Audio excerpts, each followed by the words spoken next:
On Thanksgiving Eve 1971, a Northwest flight was coming. The UDI couldn't craft the case. Cooper became a legend after hijacking a plane and parachuting out of it with $200,000 cash of a daredevil thief called D.B. Cooper. D.B. Cooper. D.B. Cooper. D.B. Cooper. Perhaps the most clever and certainly the most audacious airplane hijacker of all time.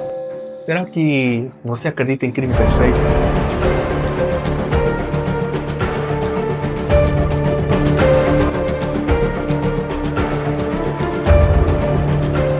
Durante muito tempo, eu também acreditei que não existia, até conhecer esse caso. O caso do homem que derrotou o sistema policial dos Estados Unidos. O caso de um homem que revolucionou o sistema de segurança dos aeroportos ao redor do mundo. Esse é o caso do homem que se tornou uma lenda. Essa é a história de D.B. Cooper, o fantasma que sequestrou um avião.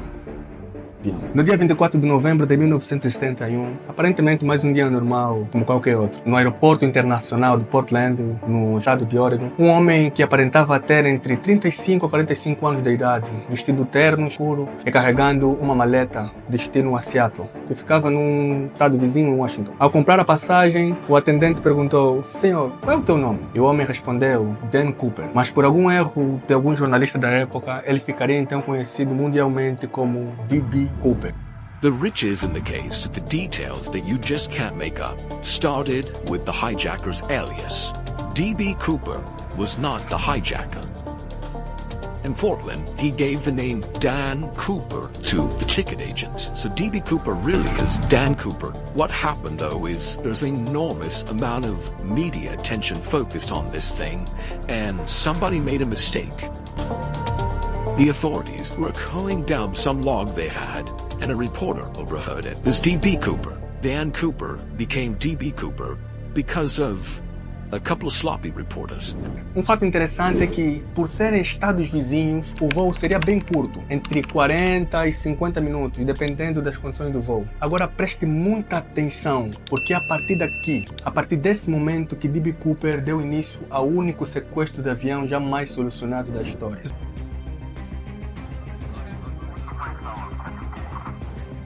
Ao entrar no Boeing 727, usando óculos escuros, Cooper tomou o assento 18E, na última fila do avião, que tinha cerca de 1/3 de sua ocupação, ou seja, de sua capacidade máxima, que no total seriam 36 passageiros, e pediu uma dose de whisky. Pouco após a decolagem, muito tranquilamente, Cooper entregou à comissária de bordo, Florence Schaffner, um bilhete. Como era uma coisa comum naquela época, as aeromoças serem assediadas pelos passageiros, a comissária de bordo tentou ignorar, achou que era só mais uma cantada de muitas naquela época e jogou o papel na bolsa, sem ler. Foi então aí que o homem se aproximou sutilmente dela e disse: "Talvez queira dar uma olhada nesse bilhete. Eu tenho uma bomba."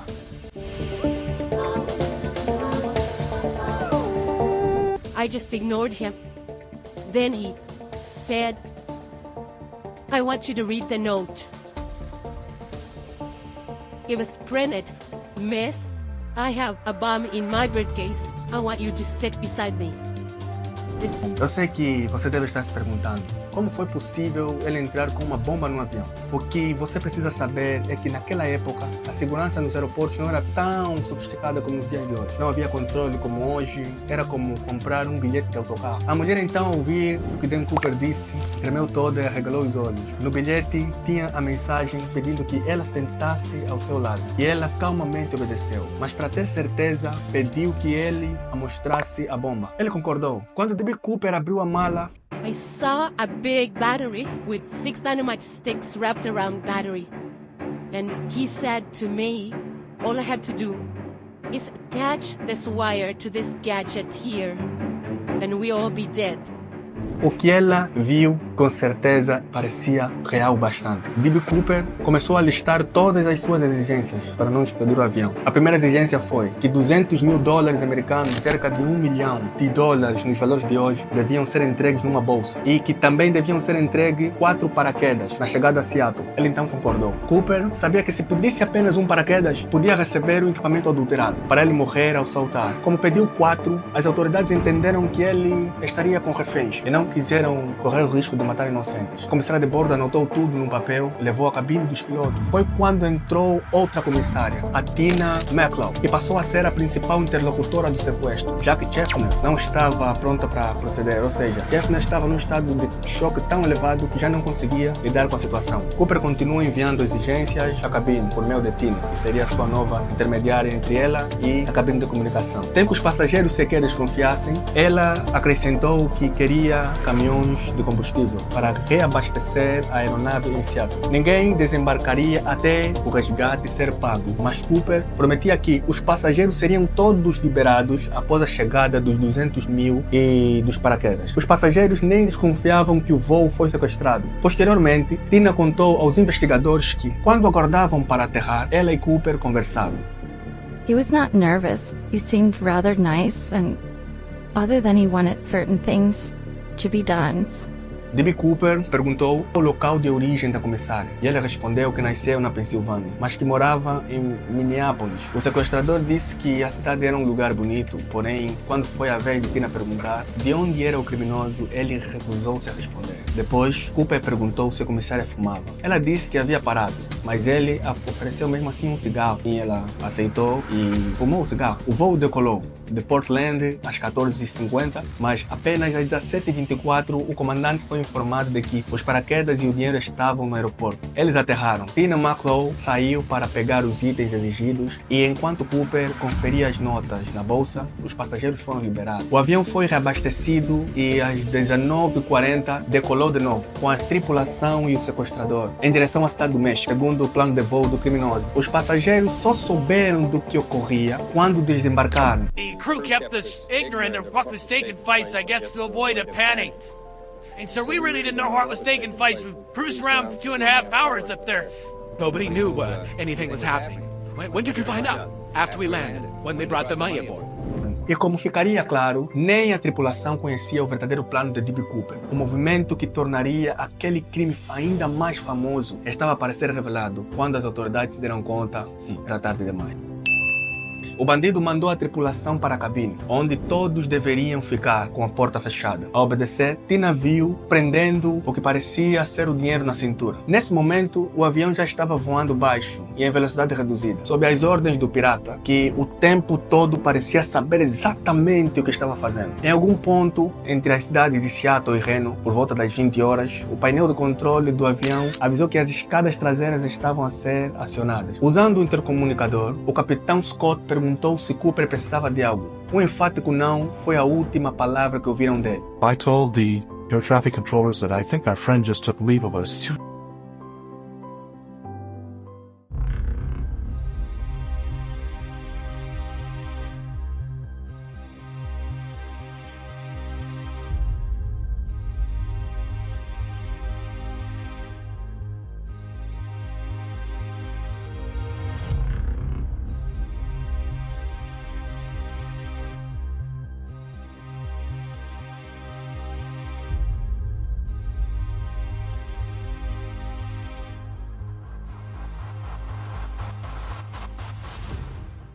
O sequestrador nunca mais foi visto. Como não havia confirmação do salto, dezenas de agentes cercaram o avião quando este desceu em Reno. Na Califórnia, no avião, foram achados 66 impressões digitais identificadas. Pistas deixadas para trás não levaram a lugar nenhum. Sem foto para divulgar, o FBI contou apenas com um retrato falado, que é o retrato falado famoso que muita gente vê hoje em thumbnails, em materiais promocionais, mas nunca se descobriu sequer a identidade do criminoso, que ficou conhecido como D.B. Cooper, após o erro de um repórter que escreveu em seu jornal o falso nome dessa forma, em vez de Dan Cooper. E como a humanidade sempre procura por um salvador, D.B. Cooper se tornou um salvador, uma lenda e para muitos um deus. When he got on a plane last night, he was just another passenger. But today, after hijacking a Northwest Airlines jet, ransoming the passengers in Seattle, then making a getaway by parachute somewhere between there and Reno, Nevada, description on one wire service, master criminal. Well, man, but you know what that is? So Jesse James come back 100 years ago. Let's think it over. They killed Lincoln 100 years ago. Kennedy's also on back. That's all. Face of a hero? Oh, sure. Why? Because the guy, like Iridelli, really took a lot of time to plan the whole thing out. And I respect a man who takes his time to you a job well done. Thus begins the DB Cooper branding, you know, because every folk hero needs a good brand. As you view, DB Cooper, the skyjacker, dropped out of the air and he landed on Earth as a hero. In the Pacific Northwest, you might even say, he was a kind of a god. Man beat the system, so to speak. But I just think that any time that fellas got this much and is successful this far, that everybody just kind of root for him.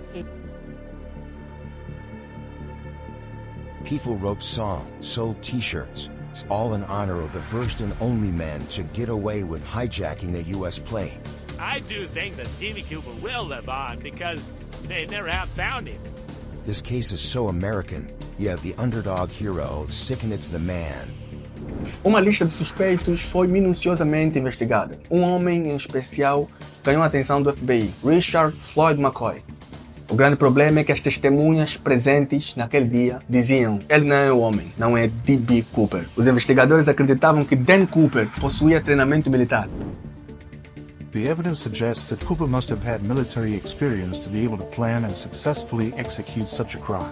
Richard se encaixava muito bem nessas características, visto que 6 meses depois, ele também sequestrou um avião e saltou. Floyd skyjacked another 727 and jumped out. But there's one very big problem. All the witnesses that saw DB Cooper looked up at Richard Floyd McCoy and said, he ain't the guy. Usando a hora exata 20:13, em que a porta traseira do avião foi aberta, na noite de 24 de novembro de 1971, calcula-se uma área aproximada dentro da qual o pirata poderia ter tocado o chão. Agentes bateram porta em porta, espalharam o retrato, falado, ofereceram recompensas, nada. Foram décadas de trabalho policial e de diferentes escritores e jornalistas com faro investigativo. Somente em 2016, após 45 anos, o FBI anunciou que estava encerrando seus esforços para encontrar o bandido. Cooper inspirou outros criminosos. Em 1972, pelo menos 15 homens tentaram sequestrar aviões e fugir de paraquedas. Todos foram presos após pisar a terra firme, ou mortos, no caso. No dia 5 de janeiro de 1973, por determinação do governo, as companhias aéreas dos Estados Unidos começaram a revistar as bagagens de todos os passageiros de seus 14 mil voos diários, com apoio dos agentes federais. Tinha início uma nova fase nas viagens de avião. A partir de então, os sequestros se tornaram mais raros. Em 1980, um menino de 8 anos de idade, cuja família estava de férias em Washington, descobriu 3 pacotes com algo em torno de $5.800. The money was found here, just a few yards from the shoreline at the Columbia River. I was going to build a fire. Yeah, and I had some wood in my arm, and I got ready to set it down, and my son ran up and said, "Wait a minute, Daddy." So he raked a place out in the sand there in their woods and had a tumble up on the chop. A child has led the FBI to the start of a trail it hopes will help them solve the 8.5-year-old mystery of skyjacker DB Cooper. I believe it was like $6,000 on DB Cooper's money. Este dinheiro foi achado enterrado às margens do rio Columbia. As notas haviam deteriorado devido ao tempo, mas o FBI confirmou que fazia parte do dinheiro entregue a Cooper. O achado deu força à hipótese de que DB Cooper não havia sobrevivido à queda. Authorities still don't know whether he's dead or alive. To them, he's a fugitive. To others, he's a legend. Well, he either got away, or else he sure made a big hole around up there. And if he made a hole around, he's gonna be hard to find also.